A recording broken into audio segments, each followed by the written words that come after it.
Assalamualaikum warahmatullahi wabarakatuh. Halo sahabat podcast, selamat sore. Pada kesempatan kali ini kita akan membahas tentang apa dan bagaimana persyaratan dan penerimaan prajurit TNI Angkatan Darat.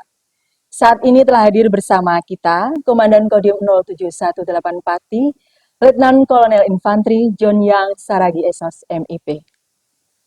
Selaku narasumber nggih, Bapak, siap. Kami ucapkan selamat datang Bapak di acara podcast hari ini dan kami ucapkan terima kasih atas kehadirannya di mana pada hari ini mungkin banyak sekali kesibukan Bapak, jadi mohon maaf kita mengganggu waktunya. Baiklah Komandan, kita langsung saja ke sesi pertanyaan. Dalam perekrutan menjadi prajurit TNI Angkatan Darat, di masyarakat asumsi yang begitu besarnya tentang TNI, peran TNI itu banyak sekali, Komandan, termasuk tugas dan tanggung jawabnya. Kira-kira apa sih sebenarnya tugas pokok TNI, khususnya TNI Angkatan Darat? Terima kasih Bu ya. Saya mungkin menjelaskan secara luas saja bahwa tugas pokok TNI itu sudah diatur di dalam Undang-Undang Nomor 34. Nah, yang pertama yang pasti TNI itu ya menjaga kedaulatan negara, itu udah pasti. Nah, dalam hal ini ya TNI itu ya diharapkan ya mampu ya mendeteksi setiap ancaman yang ada di masyarakat dan bisa menjadi solusi terhadap ancaman yang diterima. Sehingga TNI ini benar-benar sesuai dengan kalimat tadi yang saya sampaikan, benar-benar mampu menjaga ya kedaulatan negara, itu yang pertama. Yang kedua, ya TNI itu pastinya mampu menjaga keutuhan wilayah. Kita kan bisa melihat bahwa TNI itu kan ada melaksanakan penugasan, ya, ada tugas dalam negeri, ada tugas luar negeri. Dalam negeri itu ada melaksanakan operasi di daerah rawan, ada operasi di daerah perbatasan. Nah, wilayah perbatasan inilah salah satunya yang nyata bahwa TNI itu benar-benar menjaga keutuhan wilayah. Kalau prinsip saya dulu, ya kebetulan Bu, saya pernah bertugas sebagai Danton di daerah operasi, perwira seksi operasi di daerah operasi, komandan kompi di daerah operasi, wadanion di daerah operasi. Nah, yang kita pegang teguh itu ya tidak ada sejengkal tanah pun yang bisa diambil sama negara lain kalau kita melaksanakan tugas perbatasan. Nah, kalau kita melaksanakan tugas daerah rawan, itu nyata juga kelihatan bahwa kita harus mendeteksi, sama seperti poin pertama kedaulatan tadi, kita harus mampu mendeteksi setiap ancaman yang ada yang mempengaruhi masyarakat, baik yang dari dalam negeri ataupun infiltrasi pihak asing yang mungkin akan mempengaruhi ya masyarakat kita. Nah, sehingga itulah tugas-tugas kita di dalam mempertahankan keutuhan wilayah. Dan yang ketiga yang kita selalu gaung-gaungkan melindungi segenap bangsa Indonesia. Nah, segenap bangsa Indonesia itu kita tahu bahwa bangsa ini kan juga bagian dari ya negara ya. Nah, negara itu ada pemerintah, ada penduduk, ada wilayah. Yang pasti TNI ini harus mampu melindungi ya negara. Artinya apa? TNI ini harus berperan melindungi pemerintah. Ya, kita sebagai alat pemerintah juga. Kita mampu melindungi masyarakat atau rakyat. Dan kita ya mampu melindungi wilayah tadi seperti yang saya sampaikan. Itu mungkin garis besar tugas pokok TNI ya, mungkin secara singkat dan mungkin penjelasannya termasuk di dalamnya tadi Bu. Siap. Begitu kuatnya, begitu semangatnya TNI dalam menjaga keutuhan wilayah Negara Kesatuan Republik Indonesia, saya yakin dengan keberadaan TNI Angkatan Darat di Indonesia, negara kita akan baik-baik saja.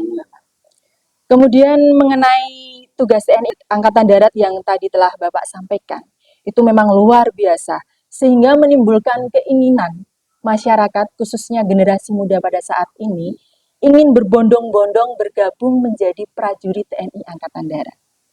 Melihat antusiasme anak muda zaman sekarang nih Bapak, kira-kira apa saja jalur yang bisa dipilih dari generasi muda yang ingin jadi prajurit TNI Angkatan Darat? Oke, mungkin lebih spesifik ya. Eh, Jalur ini kan arah mana kira-kira pemuda ini akan diarahkan, seperti itu mungkin Bu ya. Kalau menurut hemat saya, ya saat ini kan sudah jelas bahwa TNI membuka kesempatan bagi semua pemuda-pemudi kita, para generasi-generasi muda kita yang berminat untuk menjadi TNI. Banyak jalur yang bisa mereka tempuh. Contoh melalui jalur akademis, contohnya lewat akademi militer, bagi yang lulusan SMA, dengan batas usia yang sudah ditentukan, karena ada batas usianya. Ada lewat jalur perwira karir, lulusan mungkin dari sarjana, pengen menjadi perwira, pengen menjadi abdi negara ataupun TNI, dapat juga melalui SPAPK tadi ya. Bisa juga melalui perwira sukarela dinas pendek ataupun PSDP. Contoh kita lihat ada seperti penerbang, itu penerbang angkatan darat. Itu banyak juga perwira-perwira kita yang melalui jalur PSDP, pendidikan sukarela dinas pendek. Di sisi lain, ya bagi yang mungkin ya kategori-kategori ataupun syarat-syarat tidak memenuhi dalam jalur tersebut, diberikan juga kesempatan melalui jalur bintara, ya baik dari bintara bagi yang prajurit laki-laki, dan bintara bagi prajurit yang perempuan. Gitu juga ya golongan tamtama. Ya tamtama yang nggak ada perempuan Bu, laki-laki semua. Itu mungkin ya kesimpulannya dari jalur ini, yaitu perwiranya ada 3 yang bisa ditempuh dari umum ya, dari akademi militer, SPAPK atau PAPK yang kita kenal ya. Yang ketiga dari PSDP. Terus ada Secaba dan Secata. Untuk jalur akademi militer, itu ada kriteria-kriteria khusus seperti akademik itu harus benar-benar siap. Karena nanti ada standar nilai yang ditentukan untuk bisa menempuh jalur itu.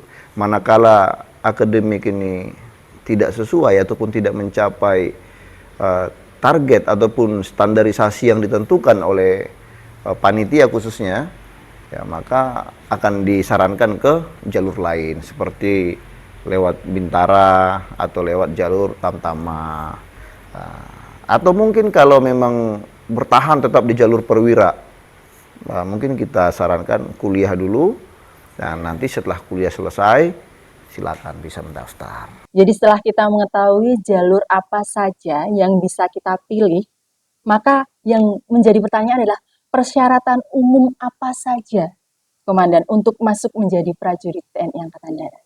Baik Bu ya, yang pastinya secara umum kita sehat dulu jasmani dan rohani ya. Yang kedua ya kita harus siap secara administrasi, penilaiannya harus ya sesuai dengan standar yang ditentukan. Yang ketiga, di situ kan ada materi-materi nanti mungkin kesemaptaan, itu harus memenuhi syarat. Dan lain hal, banyak lagi mungkin yang lain, sesuai dengan kategori-kategori yang sudah ditentukan oleh panitia penerimaan. Selain persyaratan umum tadi yang telah Bapak sampaikan, beberapa hal yang perlu disiapkan, semisal mengenai kesiapan secara fisik ataupun mental dari calon prajurit. Kira-kira bisa dijelaskan lebih detail lagi, Bapak? Ya baik Bu, kalau kesehatan ya, kesiapan kita nih, ini saya contohnya, saya daftar nih Kalau saya menempuh jalur akademi, ya akademi militer, kalau saya dulu daftarnya sudah akademi militer, itu nilainya kita harus siap. Nah kalau mau siap nilainya, berarti kita harus belajarnya siap. Betul sekali. Nah jadi nggak ada yang instan, semua kita harus belajar. Dan kalau kita sudah punya rencana akan mendaftar setelah kelulusan, kita setahun sebelumnya kita harus sudah pembinaan fisik, ya, jaga pola, karena psikologi kita tergantung dari bagaimana kita menata diri kita. Contoh, kalau saya dulu, saya belajar maksimal sampai jam setengah 10, jam 10 harus sudah tidur, saya tidur. Yang saya rencanakan saya tepati. Nah setelah itu saya harus bangun jam 5, ya jam 5 saya harus bangun. Nah setelah bangun apa aktivitasnya? Oh, saya rencanakan saya berdoa dulu, habis berdoa saya pembersihan dulu, habis pembersihan saya senam dulu, atau mungkin olahraga. Nah setelah itu saya ya sarapan, setelah sarapan melakukan aktivitas ke sekolah. Itu setahun sebelumnya harus sudah kita latih, harus kita biasakan. Itu akan melatih ataupun mengasah psikologis kita secara nggak langsung. Nah, sehingga kita nggak perlu khawatir dengan gimana psikologi saya, apakah psikologi saya ini bagus atau tidak. Psikologi kita tergantung bagaimana kita merancang kegiatan kita dan menepati yang kita rancang. Nah, itu saya. Nah, sehingga saya percaya dengan konsep yang sudah kita buat, kalau kita tepati psikologi kita terlatih. Yang kedua, kita betul-betul tahu kekurangan saya di mana, sehingga jauh-jauh hari kita bisa melaksanakan mungkin medical check up. Oh ya, saya mau mendaftar akademi militer, jalur akademi.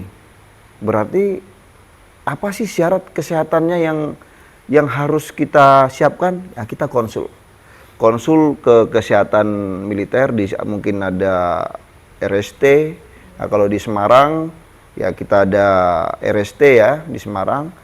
Sehingga kita bisa tanya di sana, minta Pak, Bu, ataupun tenaga kesehatan yang bisa kita minta informasi, tanyakan, saya mau konsul kesehatan atau medical check up dalam rangka persiapan mendaftar akmil, semisal seperti itu.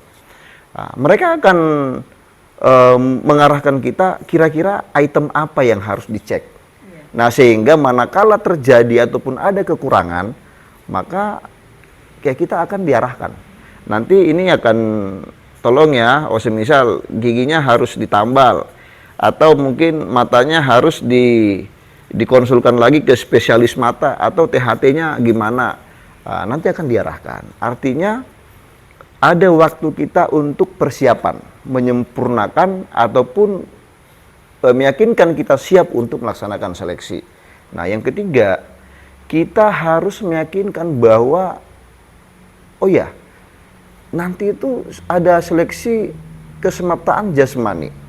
Nah kesemaptaan jasmani ini saya rasa satu hal yang sudah tahu persoalannya apa dan jawabannya apa. Untuk mau mencapai nilai maksimal ada standarnya. Nah sehingga kita sudah bisa, oh ya, nanti saya akan ada lari 12 menit. Kita latihan. Kita cek kemampuan kita. Kalau kita lari 12 menit, saya mampu berapa jaraknya. Habis itu kita pull up. Oh, saya pull up, kalau kita lihat dari tabelnya, usia saya semisal mau daftar 19 tahun. Usia 19 tahun ini nilai maksimalnya berapa? Setidaknya kita sudah mampu mempersiapkan diri. Termasuk yang lain, push up, sit up, shuttle run.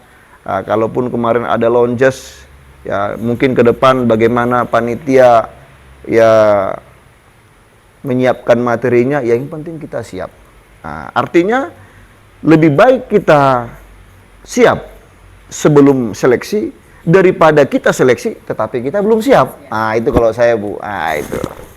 Dari apa yang tadi sudah Bapak jelaskan, memang tidak hanya persiapan secara akademis dalam arti belajar, tapi kita juga harus mempersiapkan diri untuk berlatih baik secara fisik tadi misalnya mempersiapkan kesehatan, kemudian jasmani kita.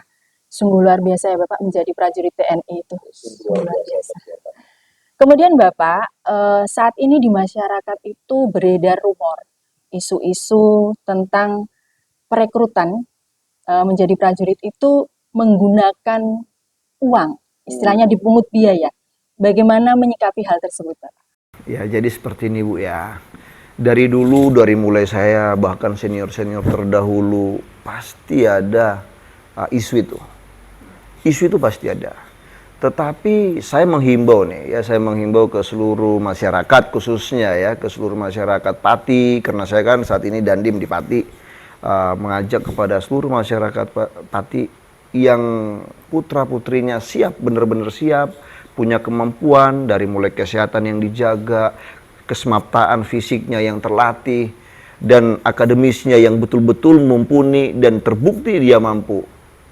Percayalah, TNI tidak memungut biaya apapun. Saya daftar TNI tidak pakai biaya. Kalau saya pakai biaya mungkin saya nggak sampai seperti sekarang ini. Nah, tetapi kita perlu tahu mungkin ya kalau kita mau daftar pasti ada kita perbanyak ya fotokopi, ya kita butuh transportasi menuju ke tempat pendaftaran. Kalau kita di Kodam ya namanya ada agenda. Dari titik kita, tempat kita berada pergi ke sana ya butuh kita ya sarana ya transportasi. Yang pasti di sana butuh akomodasi. Sekalipun kita punya kendaraan pribadi atau diantar orang tua saat mendaftar, itu kan butuh BBM ya Bu ya. Nah, artinya kalau itu saya rasa tidak termasuk ya. Tapi kalau ada yang mengatakan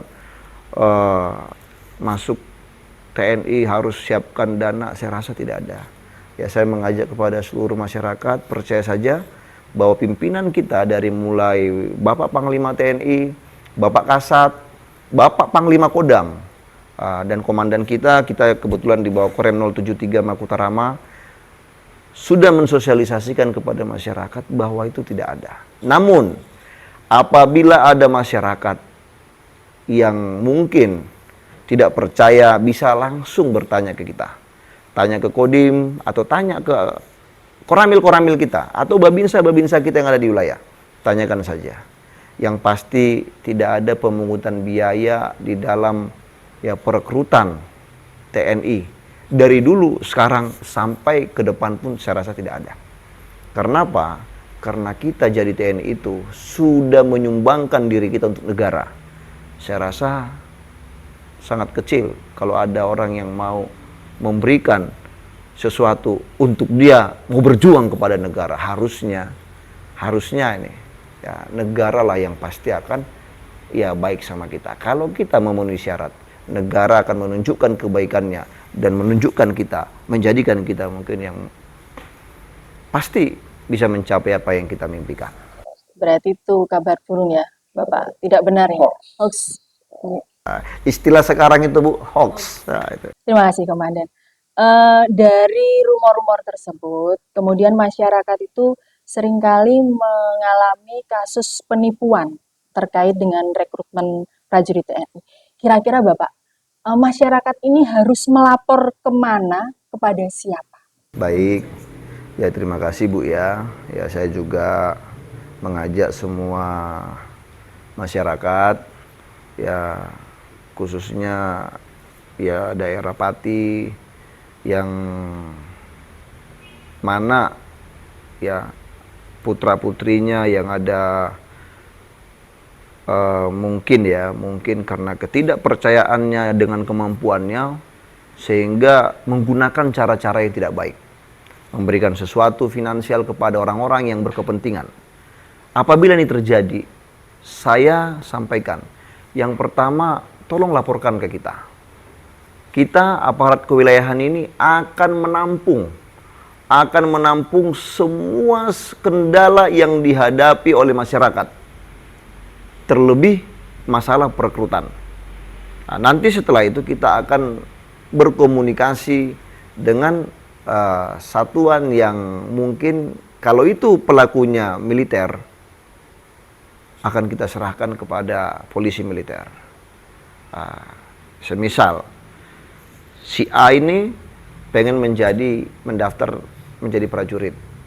Dia berusaha mendekati oknum TNI yang dianggap bisa menjembatani mencapai kesuksesan menjadi prajurit TNI. Ternyata nggak sukses. Dan di sisi lain sudah mengeluarkan nilai untuk menjalin komunikasi terhadap TNI tadi. Ini kalau terjadi di masyarakat saya, laporkan ke kita. Kita akan tindak lanjuti, termasuk anggota TNI yang menerima tadi. Itu ada sanksinya dan pasti akan diberikan sanksi oleh pimpinan. Bahkan hukum militer pun ada yang mengurus itu. Sehingga proses hukumnya kita serahkan kepada polisi militer. Kalau ternyata orang sipil yang menjanjikan akan mampu mensukseskan putra-putri kita, sehingga kita memberikan nilai yang disepakati kedua belah pihak, maka kita pun siap untuk menerima laporan itu dan mengkomunikasikan dengan aparat yang berwenang. Dalam hal ini karena pelakunya orang sipil, ya kita akan serahkan ke aparat kepolisian. Tetapi ya di sisi lain kita pun akan meminta keterangan apakah orang sipil ini punya ikatan-ikatan tertentu dengan seorang prajurit TNI, sehingga ya keterangan-keterangan nantilah yang akan menjawab semuanya. Tetapi saya simpulkan TNI dalam hal ini satuan kewilayahan dari mulai Koramil, Kodim, ataupun polisi militer yang ada di wilayah siap untuk ya mengakomodir semua keluhan-keluhan masyarakat, terkhusus masalah perekrutan TNI yang menggunakan uang. Terkhusus masalah perekrutan TNI yang menggunakan uang. Jadi kita semua ya akan mengakomodir untuk menyelesaikan itu. Jadi sebagai masyarakat kita tidak perlu takut dan ragu ya Komandan apabila menghadapi situasi seperti itu. Ya saya rasa tidak perlu takut Bu. Yang penting kita yakin dan percaya bahwa kita siap, ya kita ya siap dalam hal kesehatan, kita siap dalam hal akademik, kita siap dalam ya jasmani dan pola kita teratur. Saya rasa kita nggak usah khawatir Bu. Ya pasti akan bisa kita jalani.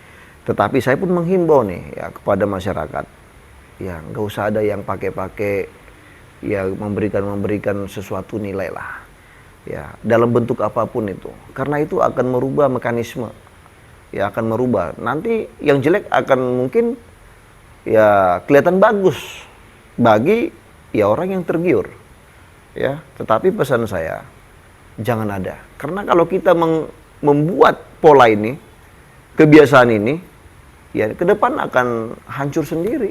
Ini akan ya berkelanjutan turun-temurun.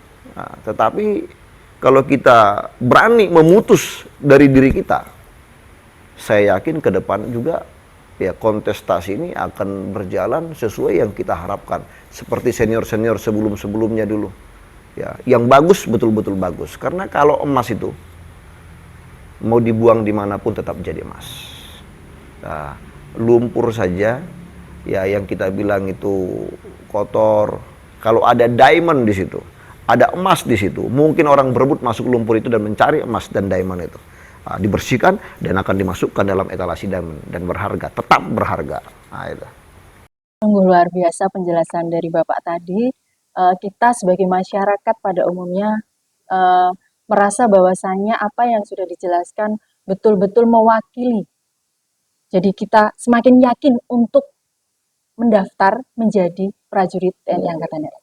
Jadi Komandan, sebelum podcast ini saya tutup, mungkin ada beberapa pesan-pesan yang ingin Komandan sampaikan kepada sahabat podcast di rumah. Baik ya, sahabat podcast di rumah, ya saya sebagai Komandan Kodim 0718 Pati, ya menghimbau kepada seluruh masyarakat Pati khususnya, ya percaya saja bahwa pimpinan TNI dari mulai Bapak Panglima TNI, Bapak Kepala Staf Angkatan Darat, Bapak Panglima Kodam, dan termasuk Komandan Korem saya di Salatiga, dan kita seluruh anggota Kodim 0718 Pati menyampaikan pesan kepada masyarakat, kalau berminat menjadi anggota TNI, persiapkan mental, fisik, dan akademis. Dan jangan lupa, percaya bahwa Tuhan akan senantiasa bersama dengan orang yang selalu meminta kepadanya. Terima kasih Komandan. Demikian sahabat podcast percakapan perbincangan kita dengan Komandan Kodim 0718 Pati. Semoga apa yang beliau sampaikan dapat bermanfaat bagi kita semua. Sekali lagi terima kasih Komandan atas waktunya di tengah-tengah kesibukan Komandan. Sampai jumpa dan sampai bertemu di podcast selanjutnya. Wassalamualaikum warahmatullahi wabarakatuh.